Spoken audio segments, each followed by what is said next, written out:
اور جب وعدہ کر رہا تھا تم سے اللہ تعالیٰ ایک دو گروہوں میں سے، انہا لکم کہ بے شک وہ تمہارے لیے، تم ایک گروہ کو تو فتح کر لو گے، چاہے قافلے کے پیچھے جاؤ گے وہ تمہیں مل جائے گا، اگر لشکر کے پیچھے جاؤ گے اور اس کے ساتھ جنگ کرو گے تو اس میں جیت جاؤ.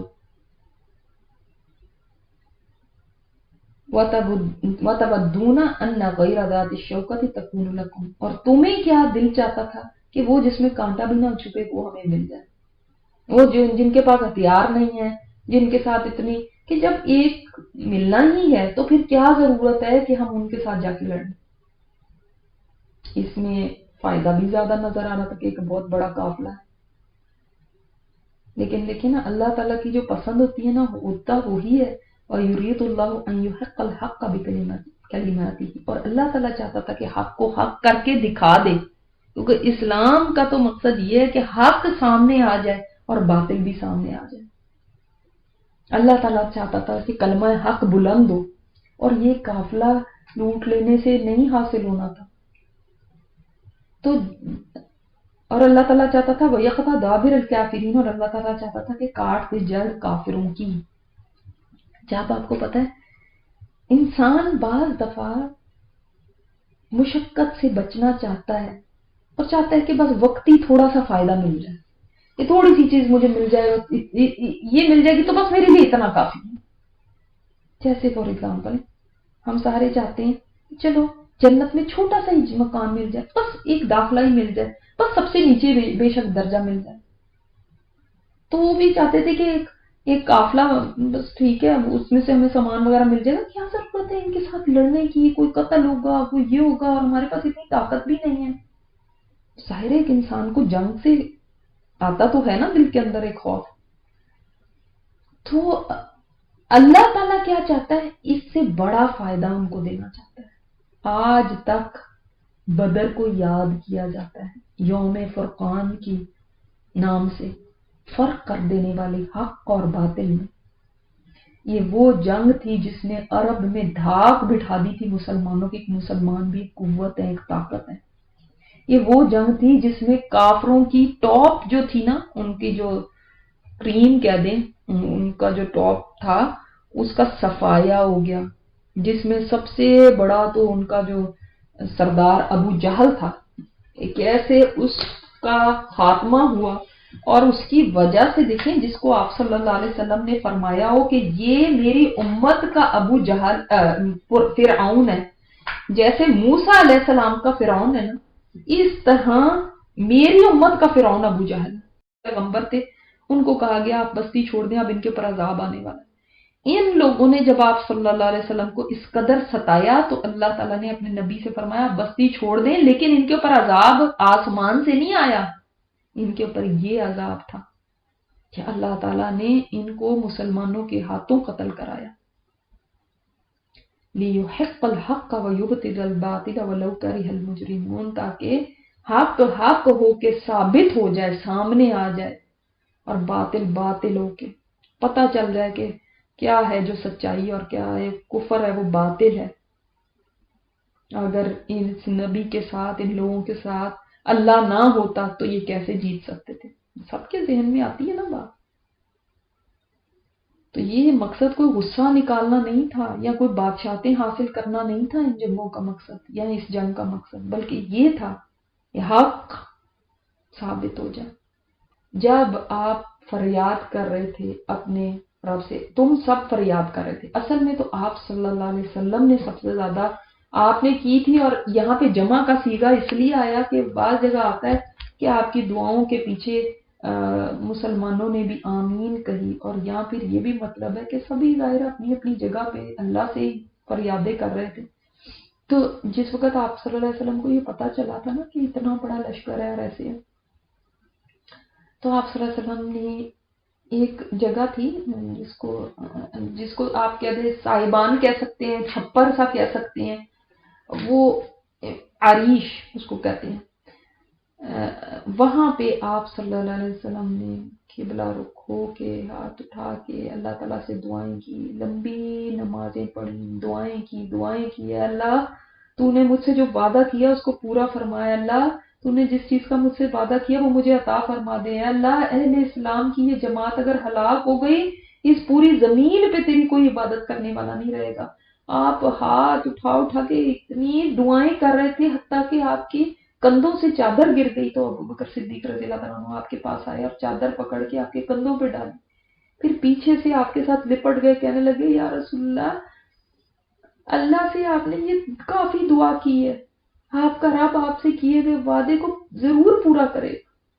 تب اللہ تعالیٰ نے یہ آیت نازل فرمائی کہ جب تم اپنے رب سے مدد مانگ رہے تھے نا تو اس نے تمہاری دعا قبول کر لی، قبول کر لی تمہاری دعا.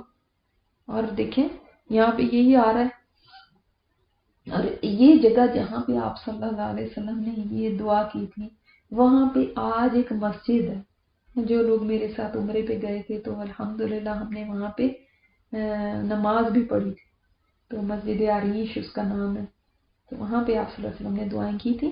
تو اللہ تعالیٰ نے آپ کی دعائیں قبول کر لی. بے شک میں مدد دینے والا تم کو ساتھ 1000 فرشتوں کے جو مسلسل آنے والے، مسلسل ایک دوسرے کے پیچھے آنے والے ہیں. جبرائیل علیہ السلام نے اسی وقت آ کے آپ صلی اللہ علیہ وسلم کو اطلاع دی کہ اللہ تعالیٰ فرشتے نازل کرنے لگا اور آپ کی مدد کے لیے یعنی فرشتے اترنے والے. یہ کس لیے؟ اس لیے وما جعلہ اللہ الا بشرا ولتطمئن بہ قلوبکم، یہ اس لیے تاکہ اللہ یہ تمہارے لیے خوشخبری ہو اور تمہارے دل مطمئن ہو جائیں، آپ کام ڈاؤن ہو جائیں، ریلیکس ہو جائیں. کہ ورنہ اللہ تعالیٰ کو مدد کرنے کے لیے فرشتوں کی ضرورت نہیں ہے. اللہ تعالیٰ کو مدد کرنے کے لیے کسی بھی سبب کی ضرورت نہیں ہے. وہ تو کون کہے گا تو ہو جانا ہے، لیکن صرف اس لیے کیونکہ انسان ہے نا ہم. تو انسانوں کو جیسے کسی کو کہتے ہیں تمہاری غیب سے اللہ تعالیٰ مدد کرنے والا ہے، تو وہ بس اللہ تعالیٰ فرشتوں سے تمہاری مدد کرے گا تو دیکھیں کہ ایک دم حوصلہ ہو جاتا ہے. اسی طرح ان کو جب یہ کہا گیا تو اس لیے یہ تمہارے لیے فرشتوں کی فوجیں اللہ بھیج رہا ہے. 1000 فرشتوں کی بھی ان کو خوشخبری دی گئی. پھر فرمایا گیا 3000، پھر فرمایا گیا 5000 اللہ فرشتے تمہارے لیے بھیج دے گا. حالانکہ ایک فرشتہ بھیجنا بھی اس کے لیے کافی، ایک فرشتہ ہے نا. جبرائیل علیہ السلام نے لوط علیہ السلام کی بستی کو اٹھا کے آسمانوں پہ لے جا کے پٹک دیا تھا اپنے پر پہ رکھ کے، تو پوری بستی ختم کر دی ایک فرشتے نے. تو کہاں یہ اتنے تھوڑے سے لوگ تو کوئی بھی چیز نہیں تھے. لیکن اللہ تعالیٰ نے اس لیے یہ 1000 اور 3000 کی بات کی تاکہ ان کو یہ ہو کہ ہم کم نہیں ہیں، اللہ کے فرشتے جو ہمارے لیے آ رہے ہیں.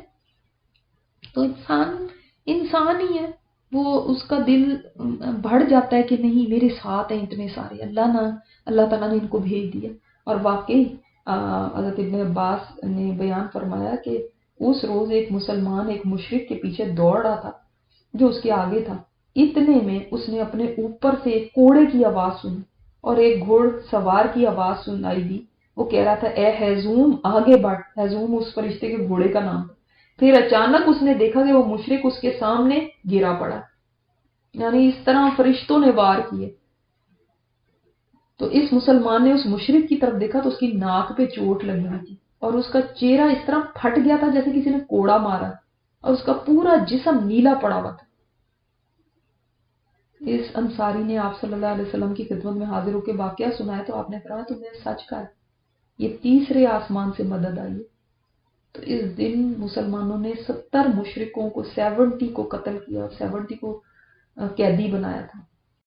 سمجھنے کی بات یہ مدد اللہ ہی کے پاس ہے. یعنی مدد فرشتوں کی بات نہیں کہ فرشتے اتریں گے تو مدد ہوگی یا کوئی سبب ہوگا تو مدد ہوگی. اصل بات یہ ہے کہ مدد تو اللہ کی طرف سے ہی ہوتی. ان اللہ عزیز الحکیم، بے شک اللہ تعالیٰ غالب ہے، قوت والا ہے اور حکمت والا ہے. اب یہاں سے یہ بات آ رہی ہے کہ کس طرح سے اللہ تعالیٰ نے احسانات کیے مسلمانوں کے اوپر. کیا اللہ تعالیٰ کی ایسی غیبی مدد آئی مسلمانوں کے لیے کہ جس سے کہ ان کے لیے کس طرح سے آسانیاں ہی آسانیاں ہوتی گئیں. اب یہ دیکھیں نا، یہ ہمیں بتاتا ہے کہ جس وقت انسان اللہ تعالیٰ کے پر بھروسہ کر کے چلتا ہے تو دیکھو وہ رب کیسے ہر چیز میں اس کی مدد فرماتا ہے اور کیسے اس کو ڈھارس دیتا ہے کن چیزوں کے ساتھ. تو وہ جو احسانات ہے نا اللہ تعالیٰ کی اس سارے مارکے میں، اس میں پہلا اللہ تعالیٰ کی طرف سے جو ہیلپ آئی ہے، جو مدد آئی ہے، جو اللہ تعالیٰ کا احسان ہوا ہے، وہ یہ ہے کہ جب تمہیں اونگ نے ڈھانپ لیا، امن والی، یعنی مسلمان، ایک اس کا مطلب یہ ہے کہ اس سے جو پہلی رات تھی جب اگلے دن جنگ تھی، تو حضرت علی فرماتے ہیں کہ مسلمان ایسے سو رہے تھے کہ کوئی نہیں جاگا ہوا تھا سوائے آپ صلی اللہ علیہ وسلم کے، جو نماز پڑھتے چلے جا رہے تھے. ہر ایک لوگ اتنے سکون کے ساتھ گہری نیند سو رہے تھے. ورنہ آپ دیکھیں اتنی پریشانی کا عالم تھا کہ کل دشمن سے لڑنا ہے، ہمارا تو چھوٹا سا امتحان ہی ہو ساری رات نیند نہیں آتی. کوئی ذرا سی پریشانی ہو جائے انسان رات بھر جاگتا رہتا ہے. انہوں نے جنگ لڑنی تھی، اللہ تعالیٰ نے نیند مسلط کر دی، پھر اگلے دن بالکل فریش اٹھے. تو یہ اللہ تعالیٰ کی ایک مدد تھی نا، نیند طاری کرنا. دوسری یہ تھی کہ عین جنگ کے میدان میں ایک غنودگی سی طاری ہو گئی،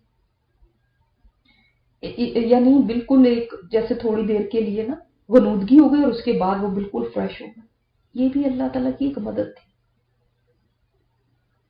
اللہ اکبر. اور اسی طرح نیند کو بتایا گیا نا کہ یہ موت کی بہن ہے، اور یہاں پہ نیند کو کہا گیا امنتم من، یہاں پہ نیند کو امن اور سکون کی چیز بتایا گیا.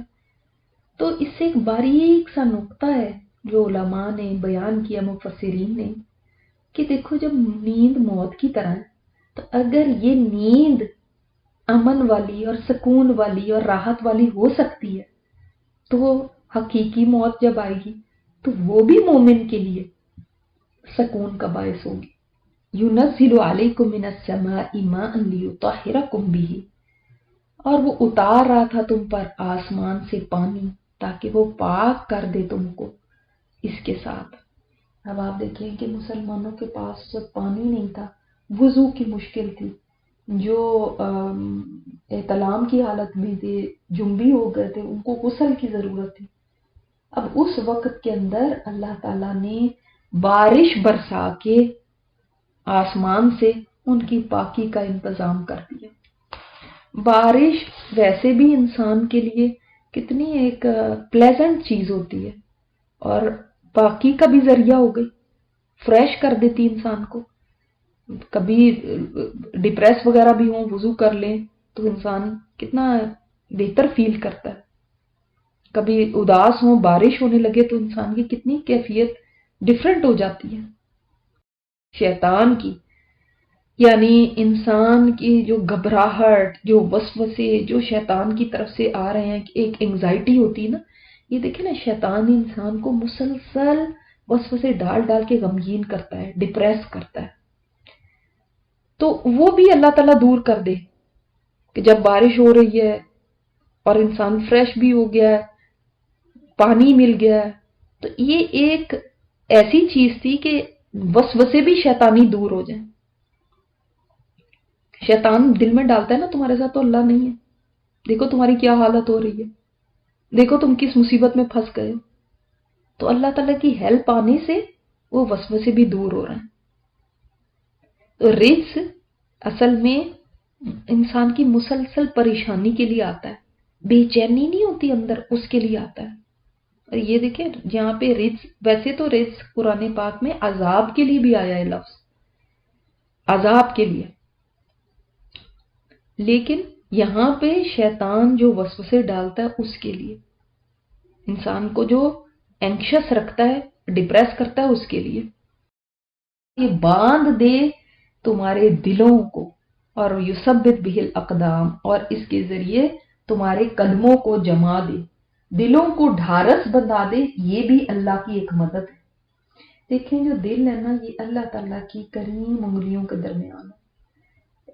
اللہ تعالیٰ چاہے تو دلوں کو باندھ دے، جیسے موسیٰ کا دل اللہ تعالیٰ نے باندھ دیا تھا نا، جس وقت موسیٰ علیہ السلام کو اس میں ڈالا تھا چھوٹی سی باسکٹ میں اور دریا میں ڈال دیا، تو اس وقت دل اتنا گھبرانے لگا، اڑنے لگا دل جس کو کہتے ہیں، تو اللہ تعالیٰ نے ان کا بھی دل باندھا تھا۔ اسی طرح خوف میں، گھبراہٹ میں اللہ تعالیٰ چاہے تو دلوں کو باندھ دے، اور مومنوں کے دلوں کو اللہ تعالیٰ اس طرح باندھ دیتا ہے، اس طرح مضبوط کر دیتا ہے۔ اور اللہ کی ایک اور مدد آئی کہ تمہارے قدموں کو جما دے۔ تو جب دل مضبوط ہوں گے تو جنگ میں بھی آرام سے چلے جائیں۔ ظاہر ہے دل ہی گھبرانے لگتا ہے نا، تو پھر انسان پینک ہو جاتا ہے، ڈر جاتا ہے، خوف زدہ ہو جاتا ہے۔